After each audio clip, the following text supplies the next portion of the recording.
2 years later. Ricardo Molina is officially a fugitive. The FBI has an open warrant. Interpol keeps his file active. 6 different intelligence agencies across 3 continents claim they're actively searching for him.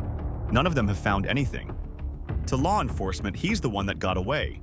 The guy who interfered with federal investigations by stealing evidence and distributing it to unauthorized parties, including rival criminal organizations. There's a sealed indictment waiting for him in a Virginia courthouse.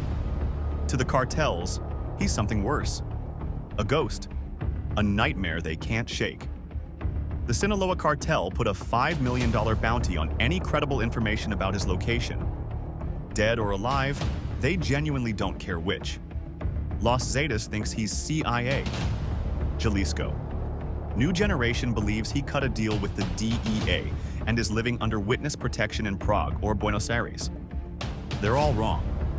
To the public, at least the ones who follow these stories, Ricardo became a legend, the pilot who stole nothing and destroyed everything. Internet forums debate whether he's a hero or a criminal. Podcasts dissect his methods. A Netflix documentary is supposedly in development. But nobody knows where he actually is. Here's the truth. Ricardo Molina is in Medellin, Colombia. Not the wealthy El Poblado neighborhood where tech entrepreneurs sip craft coffee and former cartel bosses hide behind private security. Not the tourist areas with rooftop bars and street art tours. The comunas, the slums clinging to the mountainside. The neighborhoods where corrugated metal roofs stretch for miles. Where kids grow up watching their older brothers get recruited by gangs at 12. Where becoming a cartel lookout isn't a choice. It's the only option that pays. 3 afternoons a week, a small community center runs a free literacy and computer skills program for at-risk youth. The kids, ages 8 to 16, learn to read, write, and code. They get donated laptops, basic internet safety, how to spot online scams, Python fundamentals, things that might give them a shot at a real job instead of a street corner. The teacher is a quiet man in his mid-40s, graying hair, wire-rimmed glasses, cheap button-down shirts. He goes by Senor Rios. The kids love him because he buys them lunch every single day. Empanadas from the corner stand, sometimes arepas with cheese. He never asks about their families, never judges where they come from or what their older siblings do for money. He just teaches, patient, calm, present. When a 10-year-old girl finally gets her first line of code to run correctly, he smiles like she just won a Nobel Prize. When a teenage boy admits he can't read well, Senor Rios stays after class to help. No shame, no pressure. The other volunteers at the center describe him the same way. Quiet, kind, always shows up. Nobody asks too many questions. In the comunas, you learn not to. What the kids don't know, what nobody in that neighborhood knows, is that their patient, gentle teacher is the most wanted man in the Latin American underworld. The man who single-handedly destroyed the Gulf Cartel. After class ends around 6, Ricardo walks to a small cafe 3 blocks away. Always the same cafe. Always the same corner table. Always black coffee, no sugar. He opens his laptop. On the screen, encrypted financial records from the Jalisco New Generation Cartel. Shipping manifests from Sinaloa operations in the Pacific Corridor. Intercepted communications from Los Zetas command structure. See, Ricardo didn't retire after the Gulf Cartel fell. He just moved on to the next target. For 2 years, he's been running the same play. Different cartels. Same strategy. He flies commercial cargo routes under fake credentials. He's got 3 different pilot identities now, each with legitimate work histories. He plants listening devices and cash shipments during layovers. He bribes the same corrupt customs officials the cartels use. He maps their networks, documents their operations, records their secrets. The Sinaloa cartel doesn't know their encrypted satellite phone communications have been compromised for 8 months. Jalisco New Generation doesn't realize their Swiss and Cayman bank accounts are being monitored in real time.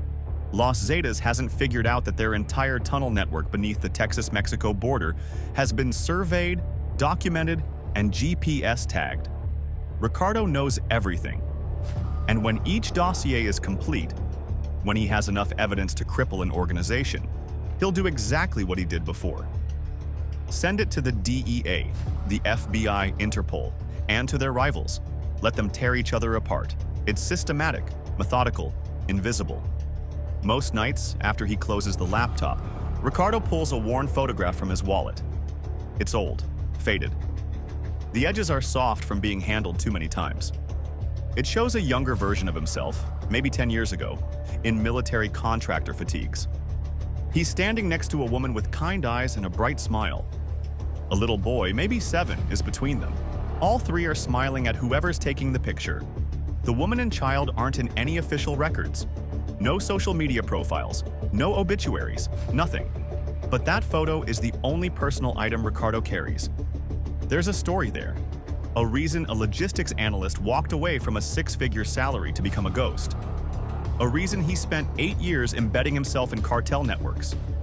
A reason he's willing to spend the rest of his life dismantling criminal organizations from the inside. But Ricardo doesn't talk about it. He just puts the photo back in his wallet, finishes his coffee, and walks home through the narrow streets of the Comuna. To his neighbors, he's just another quiet guy who keeps to himself. Polite, pays rent on time.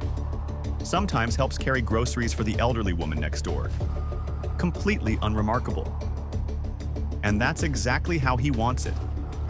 Because while the world thinks Ricardo Molina vanished, the truth is simpler. He didn't disappear to hide. He disappeared to keep fighting.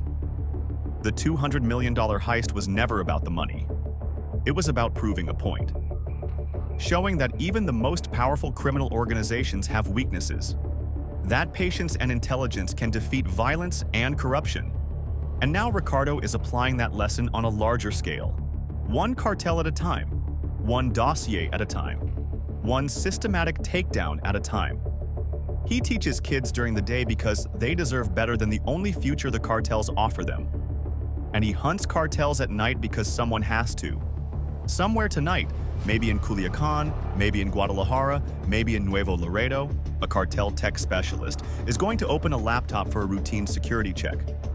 And he's going to see a notification, small, easy to miss. Files accessed, external copy created. And he's going to realize what the Gulf Cartel realized 2 years ago. Ricardo Molina is still out there, still invisible, still patient, still hunting. The FBI calls him a fugitive.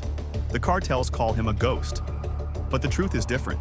Ricardo Molina isn't hiding from anyone, he's just getting started.